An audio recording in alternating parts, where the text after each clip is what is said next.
The cameras flashed, the crowd froze. And just like that, Hollywood had a new obsession. I mean, imagine a glamorous Hamptons summer, the kind you see splashed across every single social media feed. Oh, totally. The golden hour lighting, the endless parties. Right, the picture-perfect couples clinking glasses of rosé by the pool. But what happens when that glossy, highly produced image abruptly shatters into, real-world heartbreak and betrayal? The headline across the internet simply read, "Another summer house relationship just ended. Welcome to Starscope Report." Join Jordan and Jamie as they uncover Hollywood drama, music industry shakeups, and viral influencer scandals. From red carpet surprises to social media controversies, we dive deep into the stories behind the fame. Today, we are taking a deep dive into the absolute wreckage of Summer House Season 10. And when I say wreckage, I mean a complete structural collapse. It really is. We've pulled together a massive stack of sources for this one. Exclusive Bravo interviews, transcripts from Watch What Happens Live, intensely polarized Reddit threads, and of course, the star's own personal podcasts.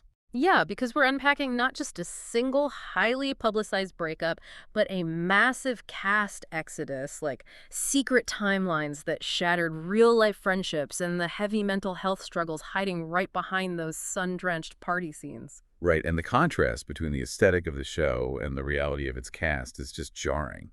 We're looking at how a television format designed around carefree summer weekends became a pressure cooker, one that actively dismantled the lives of the people inside it. Exactly. So, okay, the epicenter of this earthquake is the headline that sent shockwaves through the Bravo universe. KJ Dillard and Dara Levitan, the couple positioned as the beating heart of Season 10, officially crashed. Yeah, they really did. But to really grasp why this hit the fan base so hard, you have to look at the incredibly convoluted way Dara even entered this ecosystem.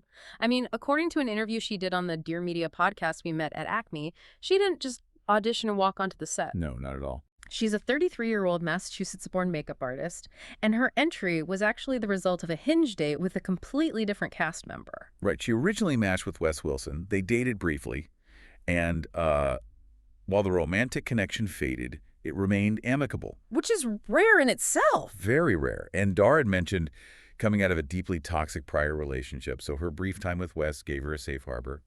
A reminder that decent guys exist. So in this wild twist of reality TV fate, Wes is the one who suggests her for the show. Oh, wow. Yeah, he brings his former Hinge date into a house full of oversized personalities and pre-existing rivalries. Okay, wait, let me make sure I have the sequence right, because this is where my brain just starts to glitch. West organizes a singles party for another castmate, Ben Waddell. Right. Dara attends this party, is introduced to the group, and crosses paths with 28-year-old KJ Dillard. But, and this is the crazy part, KJ later admitted to Swoon magazine that he had a few lover boys that night and literally didn't even remember meeting her. I know, it's wild. How do the rest of the roommates not immediately call foul on that dynamic? Well, the environment almost demands that kind of messy overlap, They did reconnect later at a Renaissance-themed Hamptons party. And the narrative the show presented was a classic love triangle. Right, the whole Ben versus KJ thing. Exactly. Dara having to choose between Ben and KJ. And she ultimately went with KJ because, as she put it, he made her feel safe and warm. When you view that choice through the lens of her recent toxic relationship history, it makes perfect psychological sense. She was actively seeking a safe harbor. But consider the irony there. I mean, she goes on a reality television show, an environment literally engineered to extract drama by destabilizing your sense of security to find safety. Yeah, it's a massive contradiction. It feels like walking into a hurricane and hoping to find a quiet place to take a nap. And by late May of 2026, whatever safety they had built started to crack. Fans are relentless investigators, and they noticed on May 28th that KJ and Dara had unfollowed each other on Instagram. Oh, the ultimate modern breakup sign. Yep, and they scrubbed all their tagged photos together. And the whiplash for the audience there was severe, because just 4 days prior to that great Instagram scrub, Us Weekly reported that Dara had called KJ her forever wedding date online. Wait, 4 days? 4 days. When a public declaration of forever devolves into a digital erasure in under 96 hours, the speculation reaches a fever pitch. And the confirmation didn't come from a carefully crafted PR statement. It came from a live television slip-up. Oh my gosh, yes. Castmate Jesse Solomon was on Watch What Happens Live with Andy Cohen.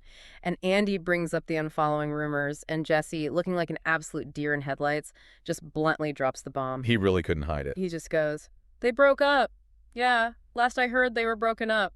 Sorry if that's not public. I mean, I can only imagine Dara sitting at home watching live television completely force her hand. Seriously. And shortly after Jesse's slip-up, she took to her own podcast, 5 More Minutes. Hmm. Her co-host gently pressed her on the situation, and Dara's reality was just gut-wrenching. Yeah, I listened to that. She admitted, "I'm single," and then said there's no way I'm talking about it without crying. She even joked grimly about having no idea what she's doing when it comes to love. The speed at which private pain becomes public consumption is staggering. It really is. And the public scrutiny was already so intense. I mean, from the moment she entered the summer house, castmates like Lindsay Hubbard and Levi Sabri were publicly questioning her motives on camera. Right, accusing her of being a clout chaser, looking to use KJ for fame. Which is wild. It highlights this fascinating psychological defense mechanism within reality TV casts. Veterans of these shows become deeply paranoid, you know. They view any newcomer not as a human being, but as a parasite trying to siphon off their collective audience. Okay, let's unpack this for a second. Have you ever tried to prove your good intentions to a room full of people who have already decided you are the villain? It's impossible. It's like being assigned to a hostile group project where everyone has preactively agreed you are the problem before you even introduce yourself. It got so bad that KJ had to jump onto Threads to defend her. Yeah, I remember that post. He wrote, "Last time that I checked, my girlfriend was famous far before we met."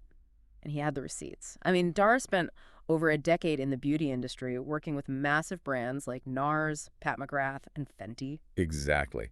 Accusing an established professional of clout chasing just because she is navigating a new relationship on camera is so unfair. But it reveals the impossible paradox of reality TV romance. The producers and the audience demand that you perform your new relationship perfectly, hitting all the entertaining beats. Right, give us the romance. Exactly. But simultaneously, your castmates accuse you of faking it for the cameras. You're trying to figure out the basic, fragile mechanics of whether you even like this person, but you're doing it under a microscope where millions of people are analyzing your body language, your eye contact, your tone of voice. And if you're subscribed to this deep dive, you know we never just stop at the surface level of these feuds. Because as heavy as that external pressure from the cast and the fans was, there was actually a secret, much darker chapter to this breakup that the cameras completely missed. We'll get into that right after this. Yeah, and if you're loving these Hollywood twists, make sure you're subscribed. We've got even crazier stories ahead.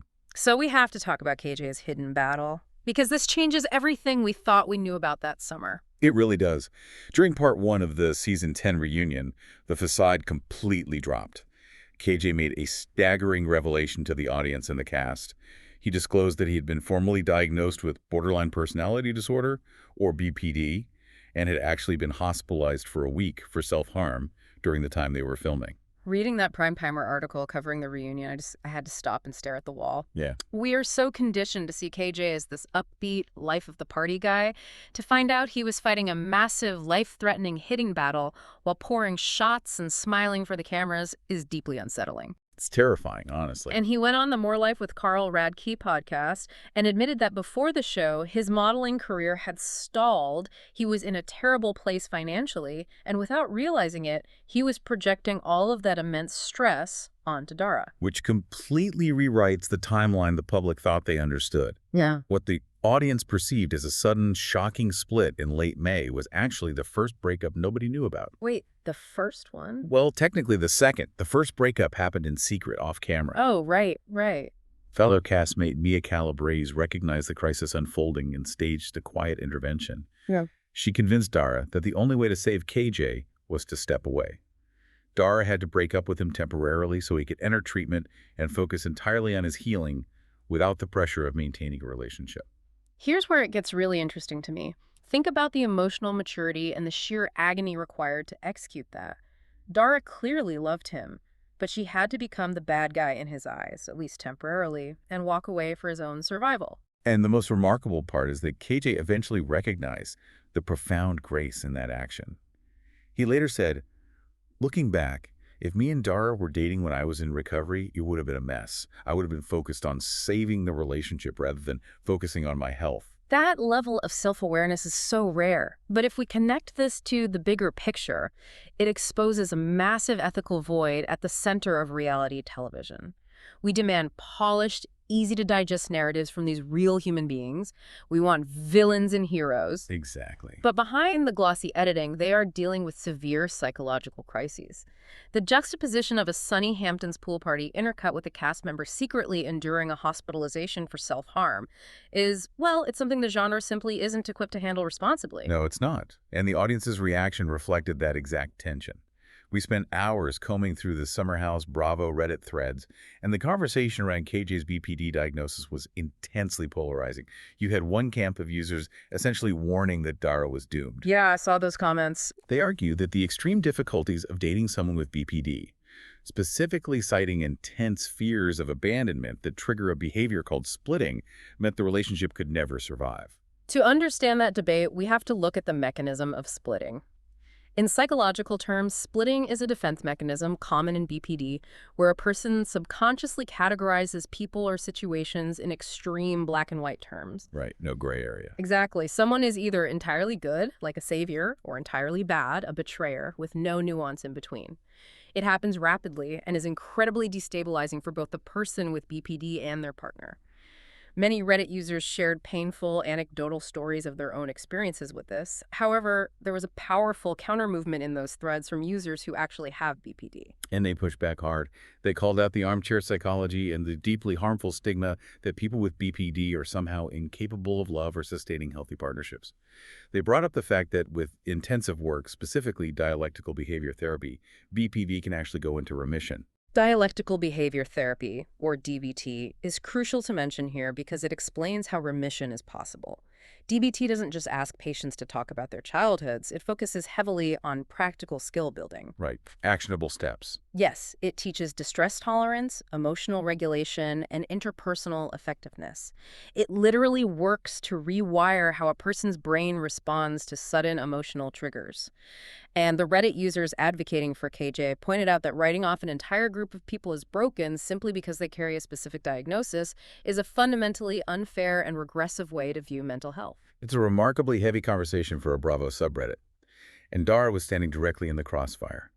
Not only was she privately navigating her partner's severe mental health crisis and fending off clout-chasing accusations from her roommates, but she was also subjected to the public dissection of her own identity. Yeah, that part was intense. Entertainment Now reported on a lengthy, deeply revealing statement Dara posted to Threads just before the May breakup rumors even surfaced.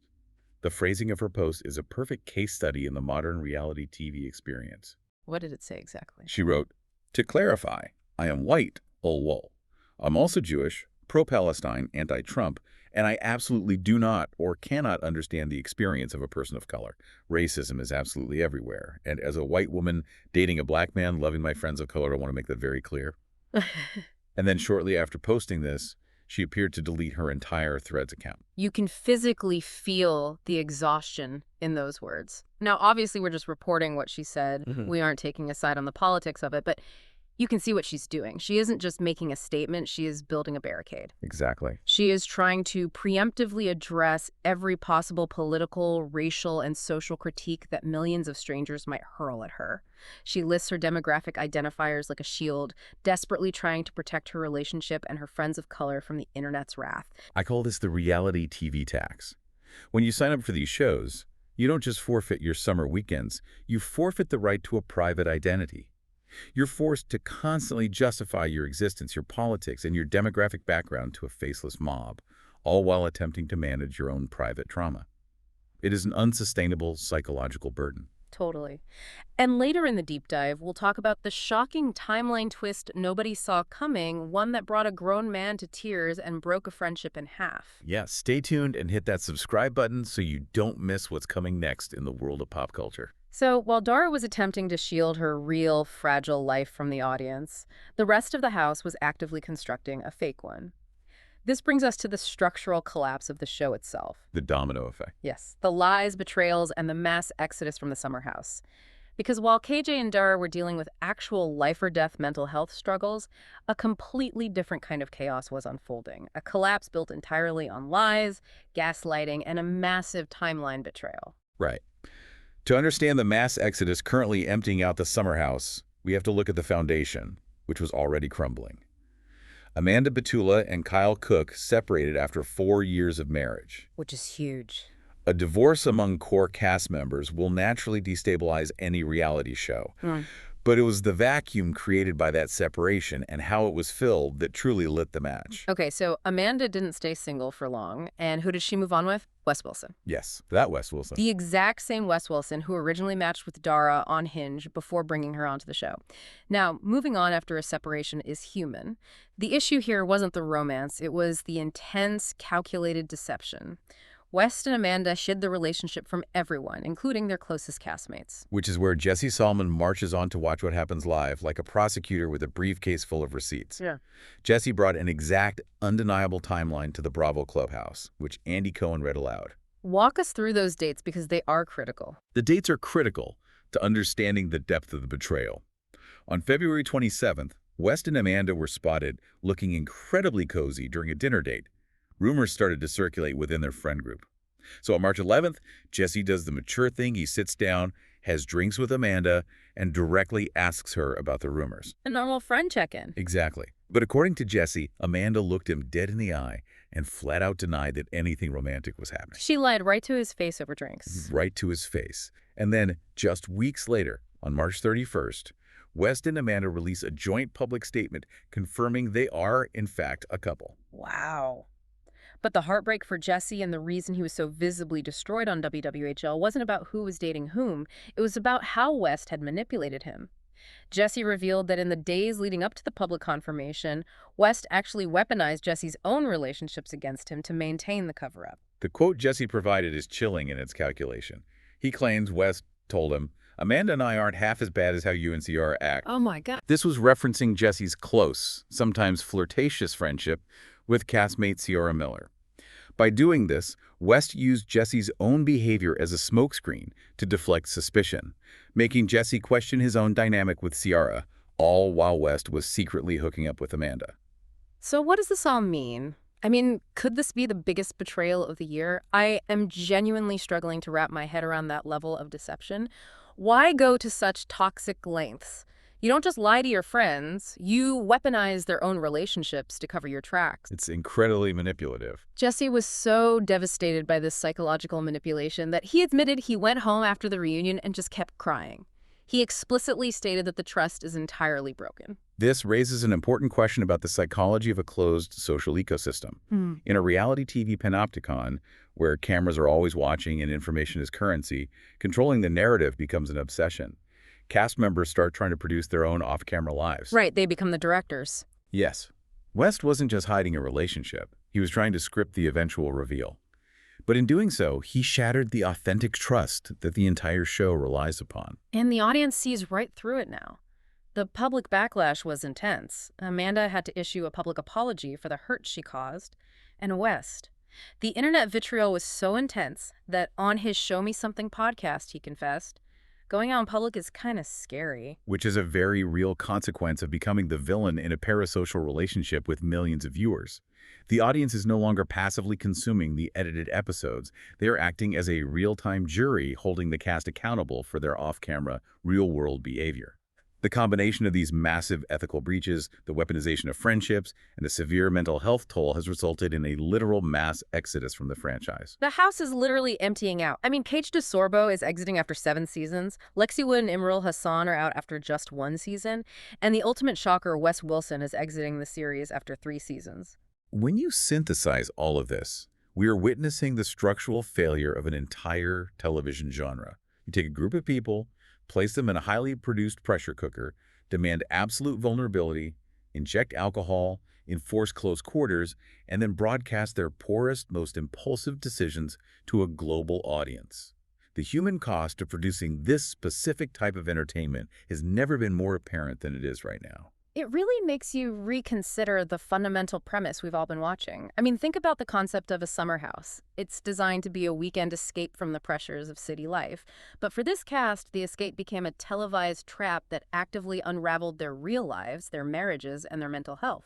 When the pursuit of entertainment pushes a cast to the brink of psychological harm and mass resignations, we have to ask, who is really paying the rent for the summer house? You've been listening to Starscope Report, where Jordan and Jamie uncover the stories shaping Hollywood, music, and pop culture. Thanks for tuning in, and don't forget to subscribe for more stories that keep the stars shining.